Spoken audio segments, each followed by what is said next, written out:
Unfortunately Pakistan में हमेशा ऐसे लोगों को आइडियलाइज़ करवाया गया या किया गया जो लोग बाहर से आए थे, जो कि इन्वेडर थे, जिन्होंने यहाँ पे तोड़ फोड़ की, लूट मार की, दोनों हाथों से वसाइल को लूटा, एक्सप्लॉयट किया, यहाँ के अवाम को महकूम बनाया। ना उनका यहाँ के कल्चर से कोई ताल्लुक़ था, ना ज़बान से, ना तहज़ीब से, ना सिविलाइजेशन से, लेकिन उन लोगों के नामों पर हमने मिज़ाइलों के नाम रखे, सड़कों के नाम रखे। उन लोगों को भूल गए जो कि सन ऑफ द सॉइल थे, यहाँ पैदा हुए, इस मिट्टी की पैदाइश थे, इस ज़मीन से परवरिश पाई, यहाँ के लोगों की ज़िंदगी बेहतर करने के लिए अपनी सारी ज़िंदगियाँ लगा दी। किसी ने इनकलाब के लिए काम किया भगत सिंह की तरह, तो किसी ने इस आवाम की क्वालिटी ऑफ लाइफ को बेहतर करने के लिए और गरीब का पेट भरने के लिए, यहाँ पर कारोबार के मौके पैदा करने के लिए, मुलाजमत के मौके पैदा करने के लिए बड़े बड़े शहरों की संग बुनियाद रखी। मैं बात कर रहा हूँ सर गंगा राम की, जिनको फादर ऑफ मॉडर्न लाहौर कहा जाता है, जो कि जब लाहौर के एग्जीक्यूटिव इंजीनियर बने तो उस पूरे पीरियड को क्या कहा जाता है, Ganga Ram period of architecture, जिसने इस शहर के लिए इतनी खिदमात दी। आज आप लाहौर में बाहर निकलिए किसी नौजवान से जो किसी मॉडर्न स्कूल में पढ़ रहा है, उनसे पूछें गंगाराम कौन था, वो कहेंगे उसके नाम पे एक अस्पताल का नाम है सिर्फ यहाँ पे, हॉस्पिटल का। इसके अलावा तो हमें कुछ नहीं पता कि वो कौन था, क्योंकि पढ़ाया नहीं गया। हमें तो पढ़ाए गए हैं वो लोग जो या तुर्क थे या सेंट्रल एशियन थे या बाहर से आए हुए ऐसे लोग थे जो कि इस खित्ते से ताल्लुक़ रखते ही नहीं थे, उनके बारे में पता होगा। इनके बारे में नहीं पता, जो कि शेखुपुरा के मांगटवाला के गांव में, इधर लाहौर के सबर्ब्स में पैदा हुए, लाहौर के आउटस्कर्ट्स में पैदा हुए। उनको हमने इसीलिए बुला दिया क्योंकि by his name it seems that he is not a man who has an overlapping ideology with us. हमने इस चैनल से हमेशा कोशिश ये की है कि उन लोगों की याद को ताज़ा करें और उनकी खिदमात को उजागर करें जो कि यहाँ पर भुला दिए गए हैं, लेकिन पूरी दुनिया उन्हें याद रखती है। सर गंगाराम वो आदमी थे जिन्होंने कुल मिला के 90,000 एकड़ से ज़्यादा ज़मीन को इरिगेट किया, यानी कि काश्तकारी की 90,000 एकड़ से ज़ायद ज़मीन पे। ये वो आदमी है जिसने पूरे लाहौर शहर में, आज अगर आपको एक चीज़ भी ठीक दिखाई देती है ना, ऑर्गेनाइज दिखाई देती है, तो वो इस आदमी के हाथ की हुई है। पूरे पाकिस्तान में किसी भी बड़े शहर में चले जाएं, पेशावर चले जाएं, आप कराची चले जाएं, आप फैसलाबाद चले जाएं, आप गुजरांवाला चले जाएं, इस्लामाबाद चले जाएं, लाहौर जैसा इंफ्रास्ट्रक्चर नहीं मिलेगा।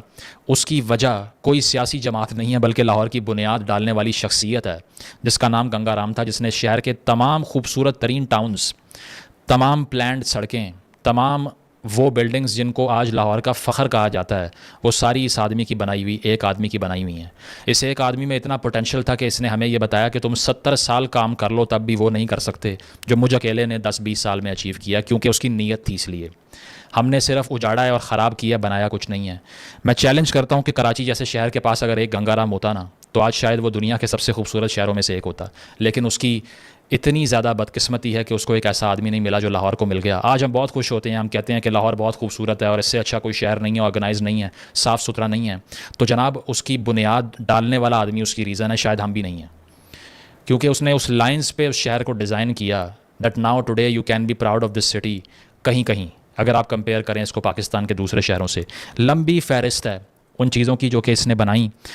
पाकिस्तान में 1925 में मॉडल टाउन जैसी सेटलमेंट हाउसिंग की कहीं भी नहीं थी। जो हिस्से पाकिस्तान में आते हैं मैं उसकी बात कर रहा हूँ, उस वक्त पाकिस्तान तो नहीं था ऑब्वियसली। मॉडल टाउन की बुनियाद रखी। आज भी आप चले जाइए, मैंने लाहौर में इससे ज़्यादा सरसब्ज़, इससे ज़्यादा ग्रीनरी वाला एरिया नहीं देखा, जहाँ पर हर घर के साथ एक दरख्त दिखाई देता है, हर सड़क के साथ दरख्तों की एक पूरी कतार है। वो इसीलिए कि सर गंगाराम का दिमाग था उसके पीछे। आज तक वो सबसे ऑर्गेनाइज्ड हाउसिंग है लाहौर के अंदर। इसके बाद लाहौर की अमारात की आप बात कर लें तो पहले मैं ये भी आपको बता दूं कि GPO लाहौर जो कि मॉल रोड पे बना हुआ है, सर गंगाराम ने उसको डिज़ाइन किया। यानी कि जनरल पोस्ट ऑफिस की बिल्डिंग जो कि काफ़ी खूबसूरत है, मॉल रोड से गुजरते हुए आपको एक ब्रिटिश आर्किटेक्चर की याद ताज़ा करती है उस दौर की, कि वो जब यहाँ पर हुआ करते थे तब लाहौर कैसा होगा ओरिएंटल टाइम्स में। लाहौर म्यूज़ियम की इमारत सर गंगाराम की बनी हुई, एचिसन कॉलेज सर गंगाराम का बना हुआ। और ये सिर्फ इमारतें बनाना तक महदूद नहीं था, उनका विजन जो था वो एजुकेट करने का, मॉडर्नाइज करने का और साथ साथ इंडस्ट्रियलाइज करने का भी था हिंदुस्तान को। वो मैं आपको आगे चल के बताऊंगा कैसे। पहले आपको फहरिस्त गिनवा दूं कि इस आदमी ने क्या क्या कुछ बनाया था, ताकि आप इंटरेस्ट लूज़ ना करें कि शायद एग्जैजरेट कर रहा है। पहले सब्सटेंशिएट कर दूँ कि इस आदमी ने किया क्या कुछ था। इसके बाद मेयो स्कूल ऑफ आर्ट्स जो कि कल को जाके नेशनल कॉलेज ऑफ आर्ट्स बना। पूरे पाकिस्तान में आज अगर एक ऐसा कॉलेज है, यूनिवर्सिटी है जो कि आर्ट्स में आपको कुछ सिखा सकती है तो वो शायद NCA है, सर गंगाराम के हाथ का बना हुआ है। इसके बाद में हेले कॉलेज ऑफ कॉमर्स जो कि पंजाब यूनिवर्सिटी से मुंसलिक है। ये वो जगह है जब कहा गया कि लाहौर में, पंजाब में एक भी कॉमर्स कॉलेज नहीं है, तो गंगाराम ने कहा कि मैं अपनी ज़मीन देता हूँ इस कॉलेज के लिए, तुम बनाओ। और बनाया और उस वक्त जो उन्होंने ख़िताब किया, वो ख़िताब आप देखिए कि आज भी आपको याद होगा कि हैले कॉलेज जब बना तो सर गंगाराम ने एक स्पीच की थी वहाँ पे। आज भी हैले कॉलेज की वेबसाइट पर वो स्पीच मौजूद है, जिसमें गंगाराम लॉर्ड लिनलिथगो से ख़िताब करते हुए ये कहते हैं कि I have lately travelled over the greater part of India and I am in a position to say and I say it with equal pleasure and pride that in many ways the Punjab is ahead of other provinces. Punjab बाकी provinces से बेहतर है क्योंकि हमने यहाँ पर जो काम करने का विजन रखा है, जो बुनियाद डाली है, वो और कहीं डल नहीं रही। As far as arrangements for the higher education of the people in their different spheres of life are concerned, but wherever I went, I was forcibly reminded of one serious deficiency in our own educational equipment. मैं बहुत जगहों पर गया, लेकिन एक ऐसी जगह जहाँ पर हम मार खाते हैं, कमज़ोर हैं, जो कि हम लैक करते हैं, वो क्या है जी? वो सुने। I mean the absence of an institution for higher teaching in commerce, कि कॉमर्स की तालीम देने वाला कोई इदारा नहीं है हमारे पास। This shortcoming I am glad to say will now be removed by the opening of the college of commerce, कि अब ये कमज़ोरी, ये खामी हम दूर कर लेंगे क्योंकि हम ये कॉलेज बना रहे हैं। Since this college is intended to train young man for the responsible duties of managers and senior assistants in commercial concerns and otherwise to meet the growing needs of the trade and commerce of the province, the best course to secure this object would, in my opinion, be to lay down definitely from the beginning that merit alone would be the sole condition of admission to it.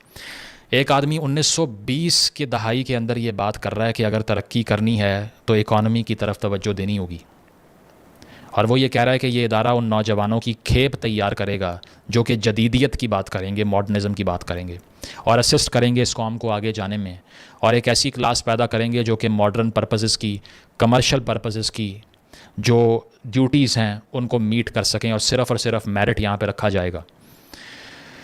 आगे चलें जी, और क्या कुछ किया इन्होंने। Secretariat की building जो दिल्ली में मौजूद है आज, वो भी सर गंगाराम की डिज़ाइंड है। इसके अलावा लाहौर में जो Lahore college for women university है, जो ख़वातीन का one of the top institutes इन लाहौर कह सकते हैं आप डिग्री अवार्डिंग के लिहाज से, उसका नाम पहले सर गंगाराम हाई स्कूल था। यानी कि सर गंगाराम ने जिस स्कूल की बुनियाद रखी वो कल को जाके ख़वातीन का कॉलेज और फिर यूनिवर्सिटी बना, जो कि आज वुमेन एजुकेशन के लिए एक बहुत बड़ा एवेन्यू है पंजाब के अंदर। इवन पूरे पाकिस्तान में शायद नंबर ऑफ़ डिग्रीज़ जो वो अवार्ड करते हैं उस लिहाज से शायद वो टॉप 10 में फॉल करता हो। इसके बाद अगर दूसरे आर्किटेक्चरल प्रोजेक्ट्स की हम बात कर लें तो मोती बाग का जो पैलेस है पटियाला स्टेट के अंदर हिंदुस्तान में, वो भी सर गंगाराम ने डिज़ाइन किया। इसके बाद रिनाला खुर्द का जो प्रोजेक्ट था इरिगेशन के लिए, बिजली की पैदावार के लिए और फसलों को सैराब करने के लिए, वो सर गंगाराम ने बहुत ही डिवोशन से उसको भी एग्जीक्यूट करवाया और वो किया। और लाहौर का मॉल रोड, जहाँ पर ट्रैवल करते हुए आपको आज भी पुराने लाहौर की याद ताज़ा होती है, जहाँ कुछ तारीख़ बाकी है लाहौर की, वो सारा सर गंगाराम का डिज़ाइंड है, जिससे आज अगर आप गाड़ी को गुजारें तो उसके ऊपर धूप नहीं लगती क्योंकि दरख्तों की छाँव आपको दिखाई देती है पूरी सड़क के ऊपर। एक आदमी 1920 की दहाई में वो कर सकता है जो हम 2024 में नहीं कर सकते। कोई नई सड़क उठा के देख लें पाकिस्तान के अंदर जो बनी हो, जिस पे कोई दरख्त दिखाई देता हो आपको, कोई अंडरपास, कोई ओवरहेड ब्रिज या कुछ भी, क्योंकि एक आदमी 1920s में सोच रहा था कि एनवायरनमेंट को कंजर्व करना है, उसको ख़राब नहीं करना। डेवलपमेंट का ये मतलब नहीं कि आप एनवायरनमेंट को बर्बाद कर दें। इसके साथ ही जो ठंडी सड़क मॉल रोड के साथ मौजूद है, उसे भी इसीलिए ठंडी सड़क कहा जाता है कि गर्मियों में भी वहाँ टेम्परेचर बहुत कम होता है शेड में, because it is surrounded by a lot of tree cover envisioned by the great man sir Gangaram. इसके साथ साथ लाहौर हाई कोर्ट की बिल्डिंग, जो कि बहुत ही हिस्टोरिकल लुक आपको देती है, रेड ब्रिक से बनी हुई और ख़ूबसूरत आर्किटेक्चर, वो भी सर गंगाराम के हाथ की डिज़ाइंड है। साथ साथ ये कि पठानकोट से लेकर अमृतसर तक का रेलवे ट्रैक डालने में सर गंगाराम ने हेल्प की, असिस्ट किया। और इसके साथ साथ ये सुने कि पंजाब के अंदर अगर आपने कभी सड़क से ट्रैवल किया है तो साहिवाल का एक शहर आपको रास्ते में दिखाई देगा, जिसको पहले माउंटगोमरी कहा जाता था। ये वो शहर है जहाँ पर 50,000 एकड़ ज़मीन सर गंगाराम ने ब्रिटिश गवर्नमेंट से ख़रीदी, और वहाँ पर सिर्फ़ और सिर्फ उजाड़ बंजर था, कोई वहाँ पर ज़रखेज़ी नहीं थी, कोई फसल नहीं थी। सर गंगाराम ने सिंगल हैंडेडली वहाँ पे ऐसा कनाल सिस्टम क्रिएट किया पानी को पहुँचाने का कि 50,000 एकड़ ज़मीन साहिवाल डिस्ट्रिक्ट के अंदर उन्होंने सैराब करके वहाँ पर फसलें स्क्रैच से उगा दी जो कि वहाँ एग्जिस्ट ही नहीं करती थी। And he in this way established an entire city जो कि सोली आज तक 2024 तक एग्रीकल्चर पे डिपेंड करता है। क्या किसी को मालूम है? साहिवाल जाके पूछ लीजिए गंगाराम कौन था, शायद ये भी ना पता हो लोगों को। हमें यहाँ बैठकर नहीं पता, हम बड़े शहर में हैं। तो ये भी सर गंगाराम के हाथ का हुआ काम है। और साथ साथ ये कि उन्होंने हाइड्रो इलेक्ट्रिक प्लांट्स वहाँ पर लगाना शुरू किए। सबसे पहले बिजली और जो इलेक्ट्रिकल एनर्जी थी उसका इस्तेमाल इरिगेशन के लिए इस इलाकों में करना शुरू किया, जो कि पहले लोग नहीं कर रहे थे। गरीब किसान थे, भूख के मारे हुए थे और बहुत ही लिमिटेड इरिगेशन जानते थे करना, और उससे हमेशा फसल भी लिमिटेड हुआ करती थी। लेकिन सर गंगाराम ने ऐसा निज़ाम यहाँ के किसान को, यहाँ के गरीब हारी को दिया, जिससे आज तक भी वो खा रहा है, लेकिन ये भुला दिया कि किसके हाथ का लगाया हुआ पौधा था वो। और इसके जवाब में हमने गंगाराम के साथ क्या किया? हमने गंगाराम के साथ वो किया जो कि मंटो साहब लिखते हैं अपनी एक अफसाने स्याह हाशिए में। और वो क्या लिखते हैं? वो ये लिखते हैं कि 1947 में के बाद दरअसल क्योंकि पार्टीशन में काफ़ी राइट्स हो रहे थे, हिंदू मुसलमान के दरमियान तज़ाद था, तो उस एरिया, किसी एरिया में अगर किसी मुसलमान पे अटैक हुआ है तो यहाँ पर कोई मुसलमान माइनॉरिटी पे अटैक शुरू कर देगा। ये सारी बातें हो रही थी और इसका बाज़ार गर्म था नफ़रत का। तो इसी असना में 1947 की बात है कि लाहौर के मॉल रोड के ऊपर, जहाँ पर सर गंगाराम का एक मुजस्मा, एक स्टैच्यू मौजूद था, एक स्कल्पचर मौजूद था, वहाँ पर एक हजूम निकलता है एहतजाज करने के लिए गुस्से में कि हम तबाह कर देंगे हर चीज़ को जिसने हम पे अटैक किया है। तो मंटो क्या लिखता है, मैं कोट अनकोट आपको बताता हूँ। हुजूम ने रुख बदला और सर गंगाराम के बुत पर कूद पड़ा। लाठियां बरसाई गईं, ईंटें और पत्थर फेंके गए। एक ने मुंह पर तारकोल मल दिया, दूसरे ने बहुत से पुराने जूते जमा किए और इनका हार बनाकर बुत के गले में डालने के लिए आगे बढ़ा। मगर पुलिस आ गई और गोलियां चलना शुरू हो गईं। जूतों का हार पहनाने वाला जख्मी हो गया। चुनाचे मरहम पट्टी के लिए इसे सर गंगाराम अस्पताल भेजा गया। यानी कि ये हजूम जब इसने मारपीट की, सर गंगाराम के मुजस्मे पर तारकोल यानी कि कालख मली, और साथ साथ ये कि सर गंगाराम के मुजस्मे के ऊपर जूतों का हार पहनाया और उसको रिडिक्यूल किया, तो जब गोलियां चली पुलिस की तरफ से तो जो लोग ज़ख्मी हुए उन्हें फिर उन ज़ख्मों के इलाज के लिए सर गंगाराम अस्पताल ही भेजा गया कि वहाँ जाके अपना इलाज करवाओ। यानी कि हजूम में जो लोग एहतजाज कर रहे थे, जब पुलिस ने उनको कन्फ्रंट किया, गोलियां चली, लोग जख्मी हुए, तो वही लोग जो गंगाराम के स्टैच्यू पर जूतियां मार रहे थे, उसका मुंह काला कर रहे थे, और साथ साथ ये कि वहाँ पर रिडिक्यूल कर रहे थे, जूतों के हार पहना रहे थे उस मुजस्मे के ऊपर, वही लोगों को जब जख्मी होने के बाद अस्पताल ले जाना था तो सर गंगाराम हॉस्पिटल ले जाया गया। ये कितना बड़ा रिवेंज था कि सर गंगाराम ने इतनी सर्विसेज दी कि वो लोग जो उन्हीं के ऊपर जहर उगल रहे थे और थूक रहे थे मुजस्मे के ऊपर, जब जख्मी हुए तो इलाज के लिए भी गंगाराम के नाम से बने हुए अस्पताल में इलाज करवाना पड़ा। ये किया हमने इस शख्स के साथ, और हमने अपना गुस्सा उसके जवाब में उस शख्स पर निकाल दिया जो कि सारी ज़िंदगी लाहौर को और हिंदुस्तान को सर्व करता रहा, मुजस्मा तोड़ दिया उसका, और आज कहीं दिखाई नहीं देता आपको मॉल रोड के ऊपर या कहीं भी। और ये वो आदमी है जिसके बारे में ख्वाजा हसन निज़ामी जो कि एक अदीब थे, उन्होंने ये कहा था कि one could give his life to anyone, it should be for Gangaram, कि अगर कोई अपनी ज़िंदगी किसी को देना चाहे तो उसको सर गंगाराम को अपनी ज़िंदगी देनी चाहिए, क्योंकि उसने जो इस्तेमाल अपनी ज़िंदगी का किया डेवलपमेंट के लिए, आवाम की सर्विस के लिए, वो कोई और नहीं कर सकता। ये वो आदमी है जिसके बारे में British officer sir Malcolm Hailey क्या बात कर रहे हैं रेनाला का काम कंप्लीट होने के बाद, कि if we congratulate Gangaram on his success in completing the great work and appreciate him, we shall not have any feelings of envy or jealousy, for if he wins like a hero he spends like a saint. कि उसने ये कहा कि हमें इससे jealousy भी नहीं होनी चाहिए, क्योंकि अगर ये जीतता भी है किसी काम में तो उसके बाद ये बिल्कुल एक सेंट की तरह अपनी सारी सक्सेस आवाम के अंदर बांट देता है। तो बाहर की दुनिया के लोग ये कह रहे थे गंगाराम के बारे में, और अनफॉर्चुनेटली हमने मुजस्मे तोड़ दिए और जूतों के हार पहनाए, मुंह पर कालख मली, और अब आज की जनरेशन्स भूल ही गई। इसके अलावा मुआशरे की बेहतरी के लिए सबसे बड़ा जो उनका एक और विजन था वो ये था कि जो ख़वातीन बेवा हो जाती हैं, उनके हस्बैंड्स की डेथ हो जाती है, क्यों उनको मुआशरे से अलहदा करके आइसोलेट करके उन पर जुल्म किया जाता है, क्यों उनको बी क्लास सिटीज़न बना दिया जाता है, क्यों उनको उसके बाद में अपनी ज़िंदगी को आगे बढ़ाने की परमिशन नहीं है। और इसके लिए उन्होंने हमेशा इस बात पर स्ट्रेस दिया कि हिंदू विडोज़ जो हैं उनको दोबारा शादी भी करने दी जाए, और साथ साथ उनकी बेहतरी के लिए उन्होंने बहुत से इदारे भी सेटअप किए। हिंदू विडोज़ के लिए जो उन्होंने इदारा सेटअप किया वो कल को जाके फाउंटेन हाउस बना, जहाँ पर आज साइकेट्रिक असिस्टेंस दी जाती है बहुत से मरीज़ों को लाहौर के अंदर। इसके साथ साथ ये कि फैसलाबाद के साथ बहुत बड़ी ज़मीन उनको जब मिली, 5000 एकड़ उन्होंने ख़रीदी उसको, तो 5000 एकड़ को उन्होंने फर्टाइल लैंड में कन्वर्ट किया, वहाँ पर इरिगेशन का पूरा एक नेटवर्क सेट किया, उसके पास एक रेलवे लाइन बिछवाई। आज इस पूरे गांव को गंगापुर विलेज कहा जाता है। गूगल मैप पे सर्च कीजिए, फैसलाबाद के पास आज भी मिल जाएगा आपको। बहुत से ऐसे टाउन्स, ऐसे कस्बे, ऐसे गाँव और ऐसे ज़िले हैं जो गंगाराम के हाथ के डिज़ाइन हुए हैं, लेकिन वहाँ के आवाम को भी शायद पता ना हो उनका। साथ साथ गंगाराम एक बात कहा करते थे, बड़ी एनेक्डोटल थी, कि you sir you talk of culture and culture, कि हर कोई कल्चर की बात करता है। I know only of one culture and that is agriculture. मैं सिर्फ एक कल्चर को जानता हूँ जो है एग्रीकल्चर, क्योंकि उस दौर में उनको मालूम था कि अगर इस कौम को आगे बढ़ाना है तो यहाँ की किसान की हालत बेहतर करनी पड़ेगी। और दूसरी चीज़ ये कि बहुत से लोग उस वक्त इनकलाब की बात भी कर रहे थे, बहुत से लोग वायलेंट किस्म के एहतजाजों में शरीक भी हुआ करते थे, गंगा राम का विज़न ये था कि अगर आप डेवलप हो जाएं और अगर आप तरक्की कर जाएं तो उसके बाद आपको शायद अपने राइट्स के लिए भी चीखना ना पड़े, क्योंकि अगर आप रिसोर्स रिच हो गए तो हर कोई आपकी बात सुनना शुरू कर देगा। इसीलिए उनके अंदर आपको एक मुख्तलिफ फ्लेवर दिखाई देता है जद्दोजहद करने का, जो कि डेवलपमेंट और मुआशरे को इकनॉमिकली अपलिफ्ट करने की जद्दोजहद थी। इसके साथ साथ वो चाइल्ड मैरिजेस के भी शदीद खिलाफ थे उस दौर में। उनका विज़न आप देखिए कि वो 1920s में, अर्ली 20th सेंचुरी के अंदर चाइल्ड मैरिजेस के ख़िलाफ़ कैंपेन कर रहे थे। अपनी ज़िंदगी में तो वो उसको बैन नहीं करवा सके, लेकिन उनकी डेथ के बाद 1931 में जिन्ना साहब की असिस्टेंस से श्रद्धा बिल जो पास हुआ, उसके बाद असम्बली ने यह कहा कि चाइल्ड मैरिजेस नहीं होनी चाहिए। पाकिस्तान में 2024 में आज भी खुलेआम क्लरिक्स बहुत से ये बात कर रहे होते हैं कि इसमें क्या बुरी बात है, लेकिन गंगा राम एक सदी पहले वो सोच रहा था जो आज यहाँ पे लोगों को समझ नहीं आ रहा। इतना फॉरवर्ड लुकिंग आदमी था। इसके बाद गंगा राम ट्रस्ट हॉस्पिटल जो बना, जो कि उनके ख़ानदान ने बनवाया, वो फातिमा जिन्ना कॉलेज यूनिवर्सिटी में कन्वर्ट हुआ, जो आज फातिमा जिन्ना मेडिकल यूनिवर्सिटी है लाहौर में, जो कि मेडिकल के ग्रेजुएट्स के लिए एक बहुत ही एम्बिशियस एवेन्यू भी होता है। साथ साथ ये कि इसी फैमिली ने दिल्ली के अंदर भी अस्पताल बनवाया, गंगा राम हॉस्पिटल, जो कि वहाँ के भी आज बेहतरीन अस्पतालों में से एक गिना जाता है। और साथ साथ ये कि अकाली दल की जो तहरीक थी, जब गुरु का बाग का गुरुद्वारा उनको दिया नहीं जा रहा था, वो रिक्लेम कर रहे थे, तो गंगा राम ने वो सारी ज़मीन ही ख़रीद ली। उन्होंने कहा कि अब ये तुम्हारा है, इसके आसपास जो ज़मीन होगी वो भी मैं ख़रीद के तुम्हें दे दूंगा। सिख कम्युनिटी भी उनको डीपली रिस्पेक्ट करती है बिकॉज ऑफ हिज सर्विसेज। लेकिन जिस शहर के लिए वो सब कुछ किया, दोबारा 10वीं बार ये कहूँगा, वहाँ वो आज याद नहीं किए जाते अनफॉर्चुनेटली। और गंगा राम का इख्तलाफ उस वक्त की टॉप टियर लीडरशिप से भी था। ऐसा नहीं था कि वो सिर्फ किसी भी बड़े सियासी लीडर के दरअसल कैरिज्मा का शिकार होकर अपने आप को भूल जाएं। उन्होंने वहाँ भी ये रवायत रखी कि मेरा अपना माइंड है डेवलपमेंट का और मेरा अपना माइंड है सोचने का। गांधी जी को भी उन्होंने बहुत से लेटर्स लिखे और उसमें उनसे डिसएग्री किया। जब गांधी साहब ने इस बात पर स्ट्रेस किया कि दरअसल जो स्पिनिंग व्हील होता है, यानी कि चरखा जिसको हम कहते हैं, अगर ये हर कोई सीख जाए तो रोटी कमा सकता है, खाना खा सकता है।